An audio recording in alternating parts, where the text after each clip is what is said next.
तो भैरव और भैरवी राग ये ठाकुर जी को उठाने के लिए गाए जाते हैं। फिर श्रृंगार जब होता है ठाकुर जी का, तब भी ठाकुर जी के लिए गाया जाता है। आज ठाकुर जी कैसे लग रहे हैं, ऐसी मुकुट पहनी, ऐसी पीताम्बरी पहनी, ऐसी माला पहनी, ऐसे कुंडल पहने, ऐसे नेत्र हैं, ठाकुर जी के लिए राग गाया जाता है। भोग भी ठाकुर जी गा के ही पाते हैं। आज दधि मीठो मदन गोपाल, आज बहुत सुंदर प्रसाद बनो ठाकुर जी पाओ, गा के ठाकुर जी पाते हैं। सोते भी ठाकुर जी गा के, कोई गा के सुनाना पड़ता है उनको। क्या सुनाना पड़ता? बिहाग। बिहाग सुनाओ तब ठाकुर जी सोते हैं। तो एक बार की बात है, श्रीनाथ जी मंदिर में एक द्वारपाल की सेवा एक व्यक्ति को मिली। बहुत ध्यान से सुनना।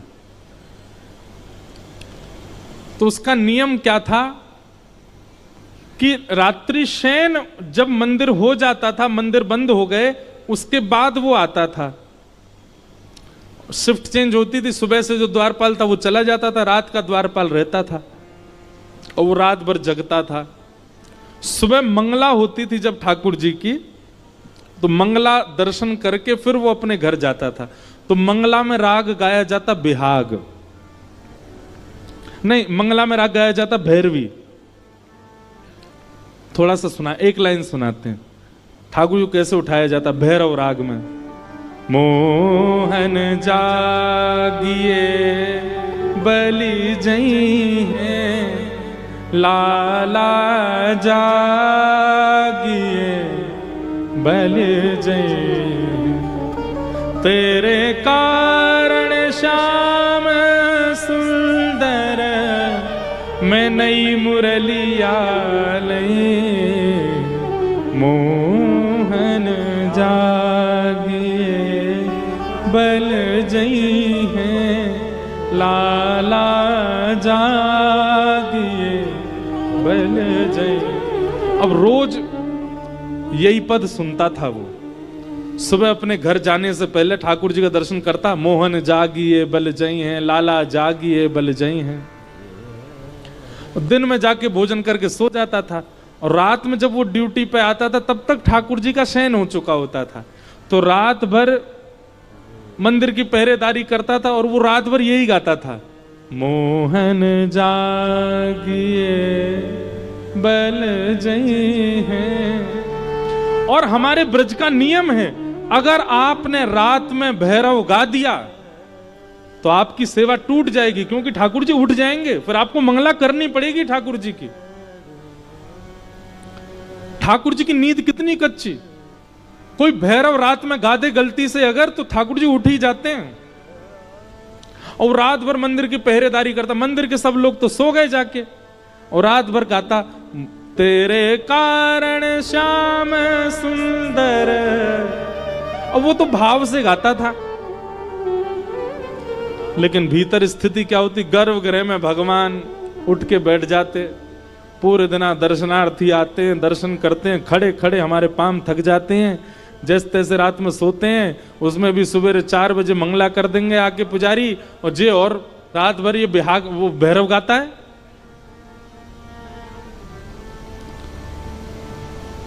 ठाकुर जी खूब कोशिश करें, कान बंद करें, इधर उधर सिर करें, लेकिन ठाकुर जी का स्वरूप ऐसा बन चुका है कि भैरव कोई छेड़ दे तो उठ जाते हैं। नहीं सोए ठाकुर जी रात भर। इतने में 4 बज गए, मंदिर के घंटे घड़ियाल बजे, मंगला आरती। सोई ठाकुर जी जाके अपने स्थान पर खड़े हो गए, अब मंगला होगी। कपाट खुले, जय हो श्रीनाथ प्यारे की जय, गोवर्धन नाथ की जय, गिरिराज धरण की जय। गोसाई जी ने आरती वगैरह तैयार करी, ठाकुर जी की आरती करने लगे। ठाकुर जी बेचारे रात भर के नहीं सोए, आंखें लाल पड़ गई हैं ठाकुर जी की। एक दिन हो गया, ठाकुर जी बोले कल बहुत सोऊंगा मैं, आज की और कल की दोनों की निद्रा कल पूरी करूंगा।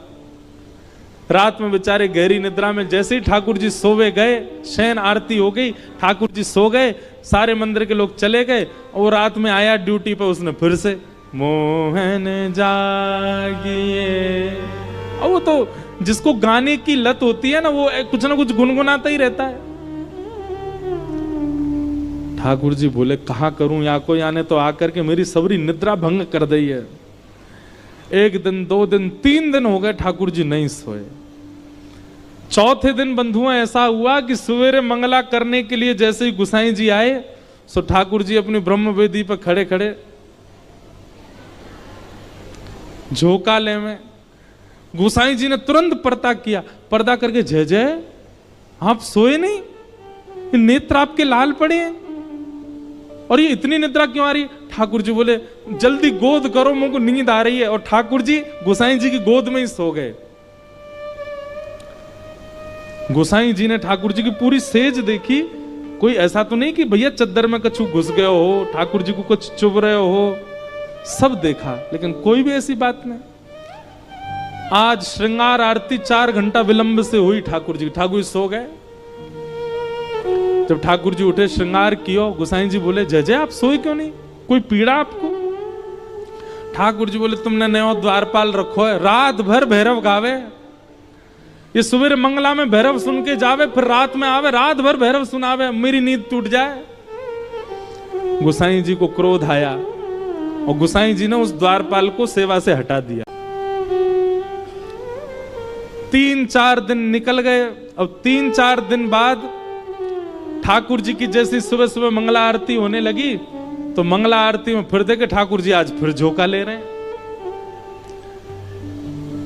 गोसाई जी बोले जय जय अब तो मैंने वो सेवाते हटा दियो, अब तो रात भर आपको राग नहीं सुनाई देते होंगे, अब क्यों नींद आ रही है आपको?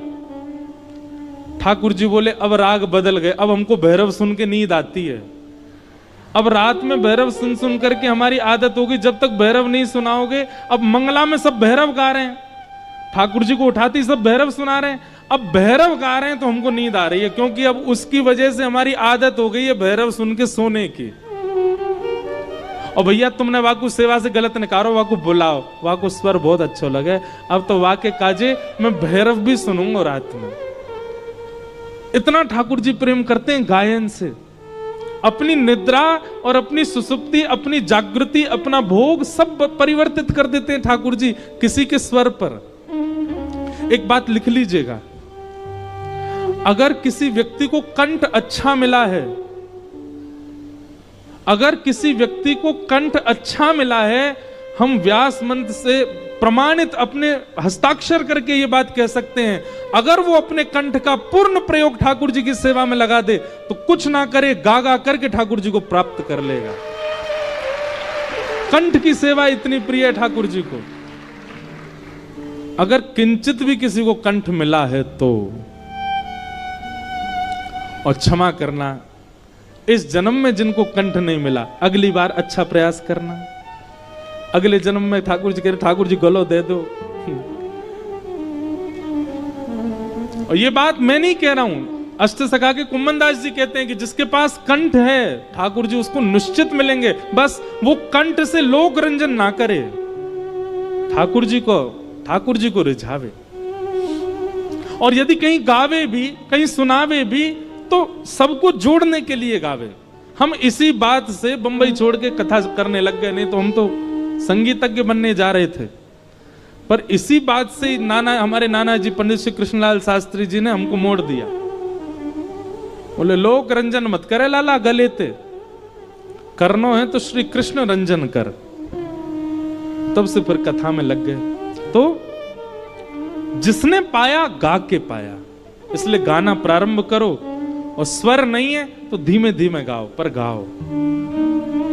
गोपियों ने गोपी गीत गाया, ठाकुर जी प्रकट हो गए और भगवान ने सब गोपियों के साथ में महारास किया। राधा नचे कृष्ण नचे, नचे गोपी जन, राधा नचे कृष्ण नचे, नचे गोपी जन, हे राधा नचे कृष्ण नचे, नचे गोपी जन, राधा नचे कृष्ण नचे, नचे गोपी जन, क्योंकि मन मेरा बन गया सखी पावन वृंदावन। भाव से हे राधा नचे कृष्ण नचे, नचे गोपी जन, राधा नचे कृष्ण नचे, नचे गोपी क्योंकि मन मेरा बन गया सखीरी पावन वृंदावन। मन मेरा बन गया सखीरी पावन वृंदावन।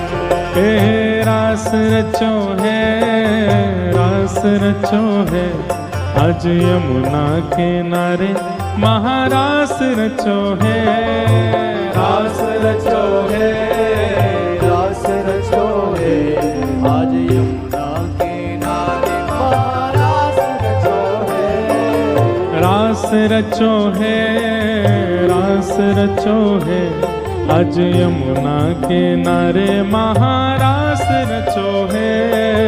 रास रचो है, रास रचो है, यमुना किनारे महारास रचो है। हे चंद्र किरण सा श्याम सलोना, दो आँखें कजरारी। चंद्र किरण सा श्याम सलोना, दो आँखें कजरारी। हे चंद्र किरण सा श्याम सलोना, दो आँखें कजरारी। चंद्र किरण सा श्याम सलोना, दो आँखें कजरारी। ओ ठुमक ठुमक नाचे गोपियन के संग। ठाकुर जी यमुना जी से बोले, ना ना लाला मधुमंगल, अब तू अपनी रक्षा स्वयं कर ले। तोते मना करी ना कि यार रूप में कछु नहीं है, भैया मैं जय जय हूं, माने ना है मेरी बात है। मधुमंगल दौड़ता करो, मान ली भैया तू ही जय जय, तेरे पाम पूज रहा हूं, तू ही भगवान है, तेरी रोज आरती करूंगा, लाला मोह याते बच्चा। ठाकुर जी निकल करके बाहर आए और जैसे ही केसी सामने आए, एक मुष्टिक प्रहार किया, एक मुष्टिक प्रहार में ही केसी का वध हो गया। मधुमंगल आयो, ठाकुर जी के सामने आके खड़ो एगो। ठाकुर जी उसको देख रहे हैं ऊपर से नीचे तक। बंसी बजा के दिखाइयो ने, ना लाला मुंह पे ना बजेगी, तू ही धर अपनी बंसी, तू ही धर अपनो मोर पंख, मोह ना बननो आज के बाद, जय जय तू ही है मेरो जय जय। ऐसे ठाकुर जी ने केसी राक्षस का वध किया। कंस ने अनेक राक्षसों को भेजा, भगवान ने सबका वध किया। नारद जी ने जाकर के कंस को चेताया। कंस ने धनुर्यज्ञ का कार्यक्रम किया और धनुर्यज्ञ में भगवान श्री कृष्ण को अक्रूर जी के द्वारा आमंत्रित करवाया। अक्रूर जी भगवान को लेने के लिए ब्रज गए और भगवान परसों का आश्वासन देकर के ब्रज से मथुरा आ गए। अभी प्रसंग में हम ज्यादा जाएंगे ही नहीं। ठाकुर जी ने आकर के धनुर्भंग किया, कुबलियापीड़ हाथी का वध किया और कंस का मर्दन किया। कंस वध करके भगवान ने कारागृह से अपनी मैया देवकी को मुक्त किया। नाना उग्रसेन को भगवान ने मथुरा का राजा बनाया और स्वयं भगवान सांदीपनी गुरुकुल पढ़ने के लिए आ गए आपके पड़ोस में। कहां? अवंतिका। सांदीपनी गुरुकुल ठाकुर जी पढ़ने के, ये भगवान का गुरुकुल भी यही है और भगवान की ससुराल भी है। उज्जैन भगवान की ससुराल भी है। भगवान का एक ब्याह उज्जैन में भी हुआ है। कल हम विस्तार से सुनाएंगे ठाकुर जी का किन से ब्याह हुआ, कैसे, बड़ी अच्छी कथा है। तो उज्जैन के जो लोग हैं एक प्रकार से उनके जीजा जी लगते हैं हमारे ठाकुर जी। महाकाल की नगरी के लोग,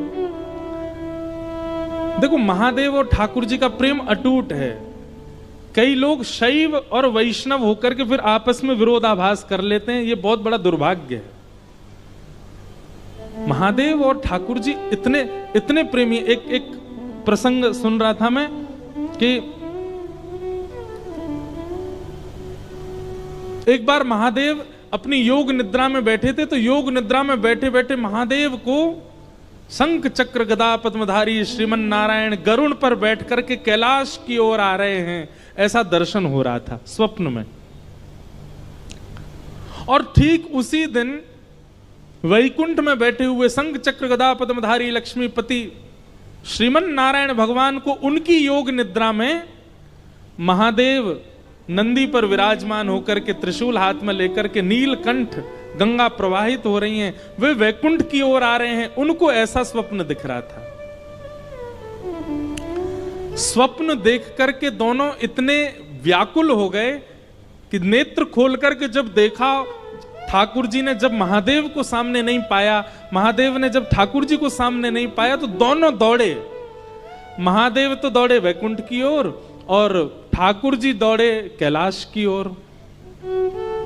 और तभी बीच मार्ग में दोनों का मिलन हुआ और जैसे एक दूसरे को देखा, प्रेमाश्रु से इतना इतना इतना अभिसिंचित कर दिया एक दूसरे को, कंठ से दूर ही नहीं हुए बहुत देर तक, कंठ से लग गए एक दूसरे के।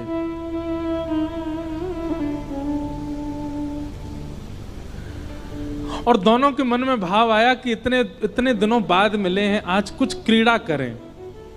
और तभी मानसरोवर, कैलाश मानसरोवर, उस मानसरोवर में नारायण भगवान और महादेव दोनों प्रविष्ट हो गए और दोनों जल क्रीड़ा करने लगे आपस में, एक दूसरे के संग किलोल कर रहे हैं। क्या मेरे को तो छवि देख करके ही रोंगटे खड़े हो रहे, कितना